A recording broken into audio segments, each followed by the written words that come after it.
Hello students, in this session I am going to discuss some questions from Abhyas NEET series. Let's see the first question. Setting of plaster of Paris is, they given 4 options here.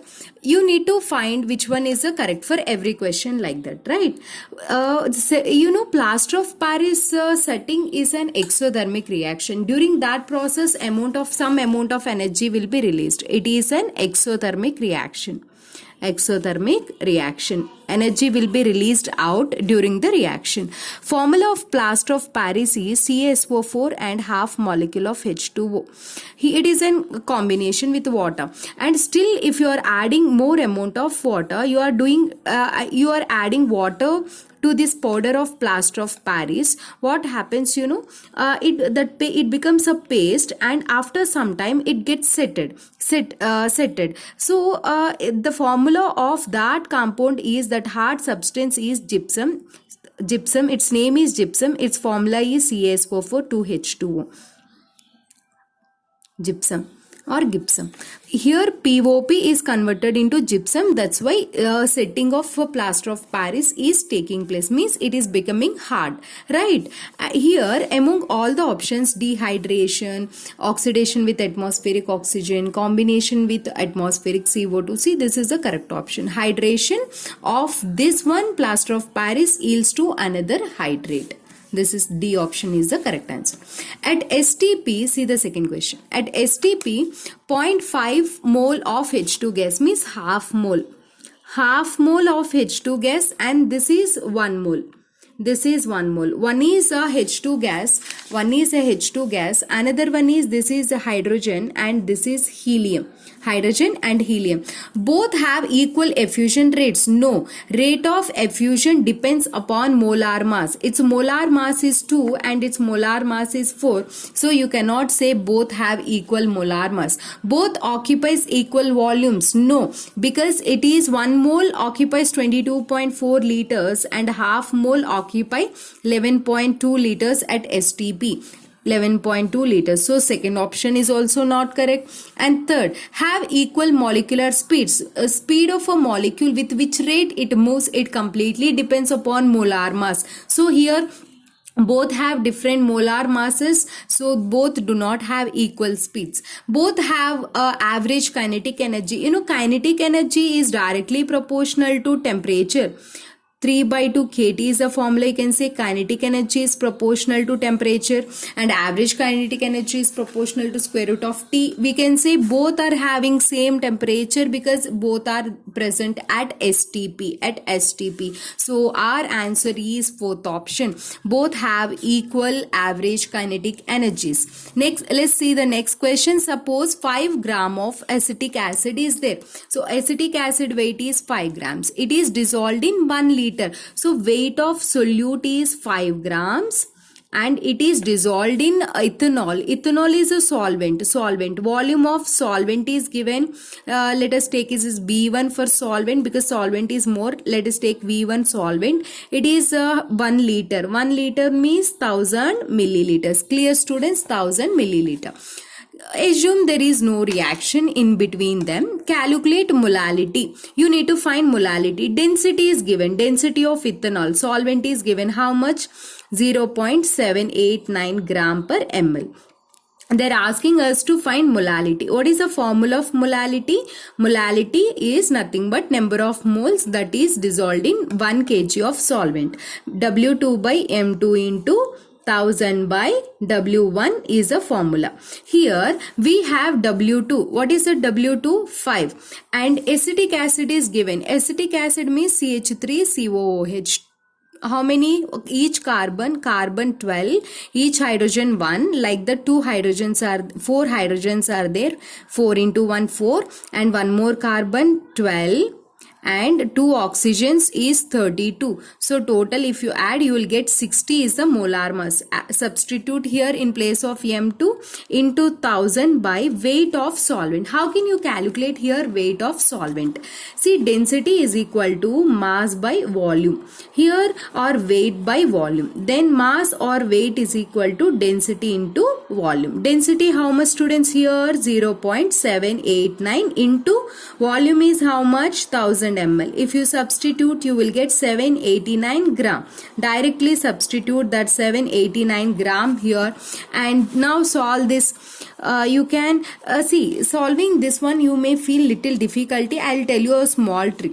Take this 7.89, put a point over here and into 10 power 2. It is same, no? Now this one take it as 8, but actually should not take like that, but to make our calculation easier we are considering it as 8.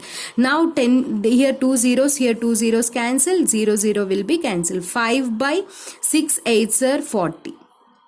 Clear? Now here you can check that. How can still anything left? No, 48, right? Sorry, 48. Now you can check that. Do division.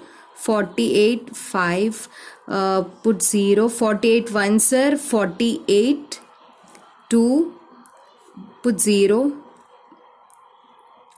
Right. Now if you do, still you can solve that. You will get the answer around 0.10. So see the options which are 0.10. This is the option. This is in a simple way doing of calculation, but you cannot solve like this. The reason is all the options are very close. Whenever options are very close, directly take 789 only, do multiplication, then only you do division. In that format only you have to do. Next one is, here answer is A option. Next one, the IUPAC name. See the question. The IUPAC name of the following compound is. This is the compound given here. Okay, and here two functional groups are there. Here I am writing the same compound.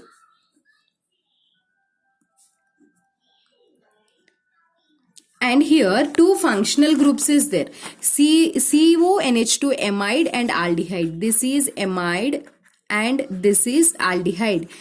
For which one you need to give the priority? Amide you have to give or aldehyde you have to give? Let us see one time the functional group priority order. Functional group priority order. Functional group priority order. Priority order. In few books you may get that carboxylic acid is having more priority than COOH, and a few books they follow SO3 is having more priority than COOH. So I follow SO3 is having more priority than COOH. Then you can see that anhydrates are having more than you can take for esters, and then acid halides, then amides. This is the derivatives of carboxylic acids. Next priority, then next nitriles are having more priority. Then you can say aldehydes are having more priority than ketones, COR, ketones. Then alkenes, then and alkynes. Alkenes and alkynes. Okay. Now in this question we have what we have, students? Amides and aldehyde. Amide is having more priority than aldehyde. Then you need to give numbering from here.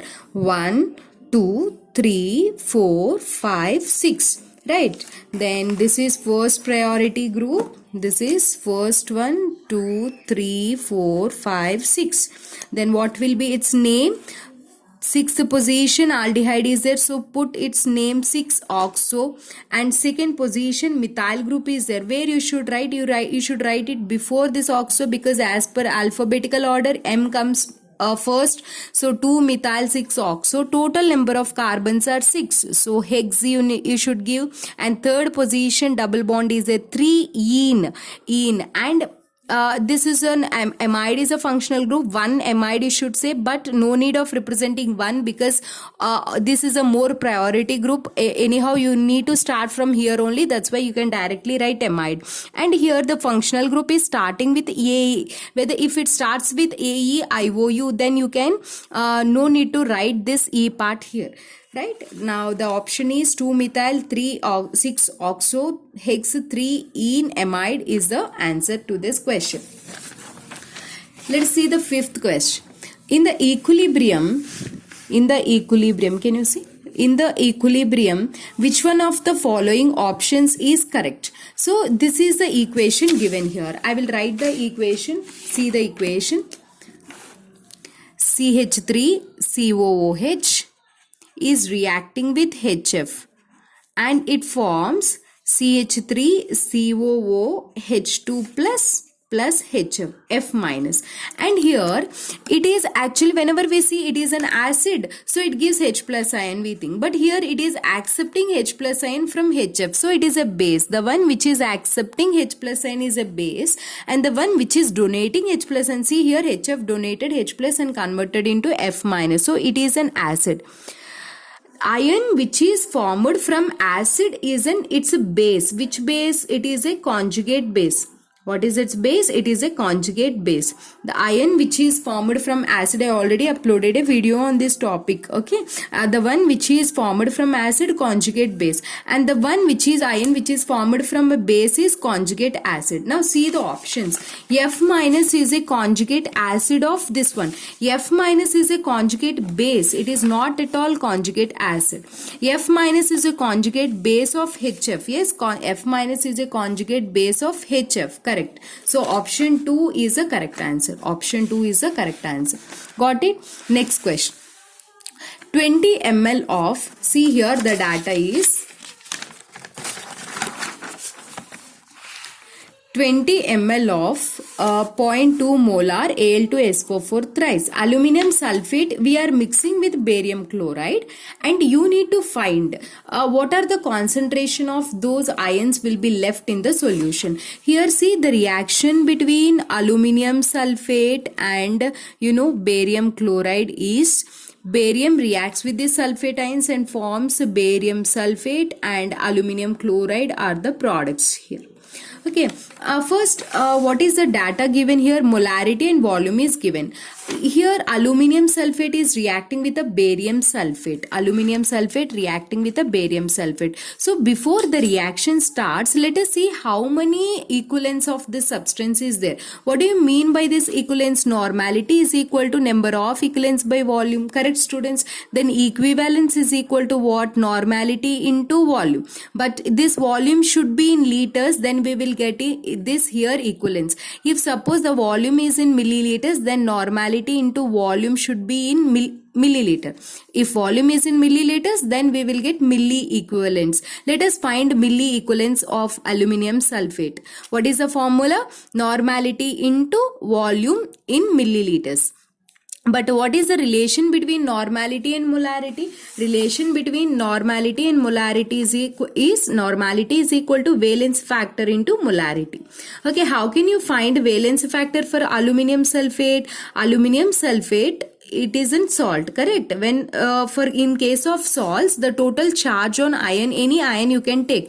Aluminiums, 2 aluminiums we have. If we dissociate, we get 2 aluminiums. 2 into 3. Here 6. Either you can take an anion charge or cation charge. So valency factor here is 6. In case of BaCl2, what is the valence factor? It dissociates into Ba plus 2 or 2Cl minus. Anything. You can take cation charge or anion charge. 2 into minus 1 you can take, or this one you can take. Valence factor for this is 2, and the product BaSO4, it will dissociate into Ba plus 2 and SO4 minus 2. For this also valence factor is 2. Clear? AlCl3, it dissociates into Al plus 3 and SO4 minus 2. So valence factor here is Cl minus 3Cl. Valence factor is 3. Okay, now here normality place what you should substitute? Valence factor into molarity into volume in milliliters. This is the formula. Okay, now valence factor we calculated for Al2SO4, that is 6 into molarity given in question 0.2 into volume is given in question 20. Then this you can write it as 2 by 10, 0.2, then 0 0 will be cancelled, 2 2s are 4 and 2 6 24. So here how much we got? 24 milli equivalents we got. And now see in case of BaCl2, same formula, valence factor is how much? 2 into molarity given in the question how much, students? 0.6 into 20. this one, this divided by 10 we can write that this will be cancelled, 6 into 2, so 6 to 12, 12 to 24. Here also we got 24. So when before the reaction starts, this is 24 milliequivalents, this is also 24 milliequivalents. When both reacts, we get after the reaction, I'm telling, this will be 24 milliequivalents, this will be 24 milliequivalents will be formed. But this BaSO4 is actually a precipitate. Sulfates are precipitate. Remember this part. If you forgot this point, you will do the wrong. You will mark wrong option.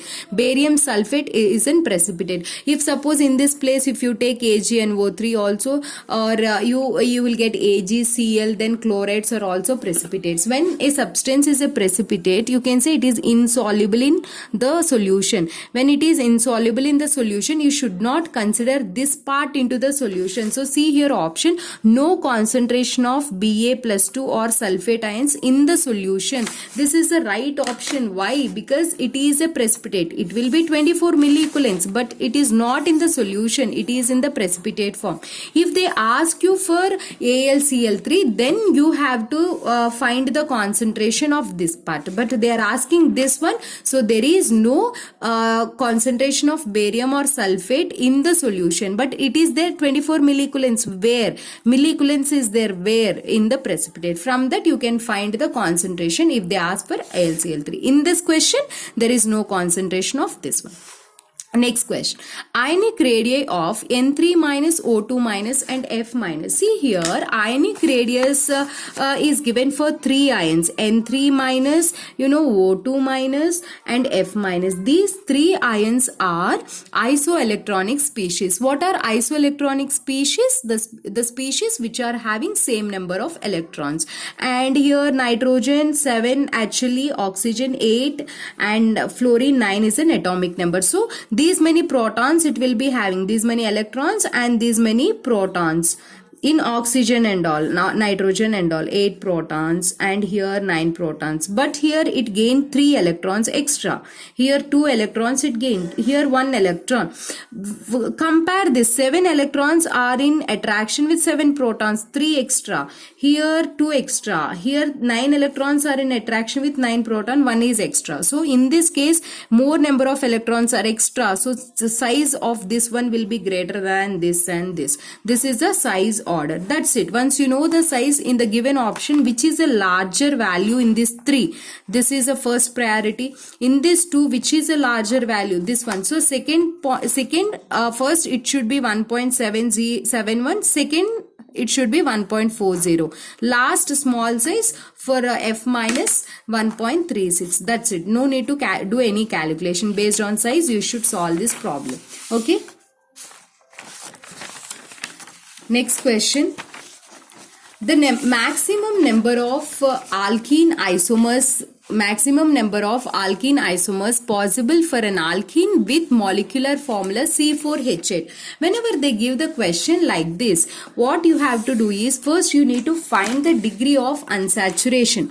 What is this degree of unsaturation? Means how many double bonds are there or how many rings are there, so that if you pass hydrogen gas, the bond will be broken and it will be converted into open chain. To find that, the formula is number of carbon plus 1 minus hydrogen plus halogen minus nitrogen by 2. But here in this question, there is no halogen and there is no hydrogen. Okay. And C4H8 is given in the question, right, students? Number of carbons are 4. So 4 plus 1, 5 minus number of hydrogens are 8. So 8 by 2, no halogen, no nitrogen. So no need to worry. 5 minus 4 is equal to 1. The 1 means either it should have 1 pi bond or it should have 1 ring. But in the question, they mentioned the name alkene itself. So there is no possibility of this. Only one should be there. That is a double bond only, because in question alkene is given. Let us try different alkenes now. See, total 4 carbons. Now put 1 double bond here and now put 1 more double bond here. Just check different possibilities. Okay, like this. How many are possible? 3 are possible. Okay, now go like this and mark 3 option, then your answer is wrong. Why it is wrong? Because observe carefully 2-butene. 2-butene you can 2-butene. This is 2-butene. In case of 2-butene, 2 isomers are possible. This is a cis, this for this one, and this is trans. 2 are possible. In this case, there is no geometrical isomerism because here similar groups are present. In this case also no GI because similar groups are present. But to the second structure, but2ene or 2-butene, cis and trans isomers 2 are possible. So this is one structure, one isomer. For these 2 isomers are possible. Here 2. Cis and trans, here only 1. Total number of isomers here are 4. So the answer for this question is which option? Option C. Next question. Fermentation of starch to alcohol. See the next question. Fermentation of starch to alcohol mainly occurs with the help. What do you mean by fermentation? Fermentation is nothing but breaking of a larger organic molecules into larger molecules into small molecules. Here we convert starch into alcohol by adding yeast. Yeast consists of many enzymes. It consists of many enzymes. So with the help of these enzymes, in the absence of air, in anaerobic conditions, this reaction takes place. So in the absence of air, this reaction takes place and we get alcohol, and carbon dioxide will be released as a byproduct. But this is not with the help of enzymes, this reaction takes place. So option D is the correct answer. Next question. In the compounds of type ECl3, what is the type ECl3? And here central atom will be either boron, phosphorus, arsenic or bismuth is given. Now you need to find which is the correct bond angle order. Okay. BCl3 products are BCl3, PCl3, ACl3, BiCl3. Find the hybridization. I already uploaded trick over that. Here hybridization is sp2. In these cases, one lone pair is extra. Hybridization will be sp3. sp2 is a hybridization. 120 is the bond angle. 120 will be the bond angle in this case. 120 is the bond angle. Here in this case 109 degree 28 minute. If you think as a bond angle, then first priority you should give to the boron. Next for these 3. In these 3, to which one bond angle will be there? More bond angle will be there. Simple trick is when central atom is different. When central atom is different and side atoms are same. This is a central atom. Central atoms are different and side atom chlorine is the same. Then bond angle is inversely proportional to the size of central atom. Which size is more? This one size is more because top to bottom size increases. Phosphorus, arsenic and bismuth belongs to the nitrogen family. Phosphorus, arsenic, antimony and bismuth, all this belongs to the same family. So size of bismuth is more, then bond angle is less. This one size is less, so bond angle will be more. So the correct order will be first boron, BCl3 because sp2 hybridization, 120 bond angle. In this 3, this size is small, so that PCl3 is having more bond angle, then arsenic, then Bi. So last option is your answer. If you feel this video is helpful for you, please hit on like. My name is Komali. I am your chemistry mentor. I thank you so much for watching.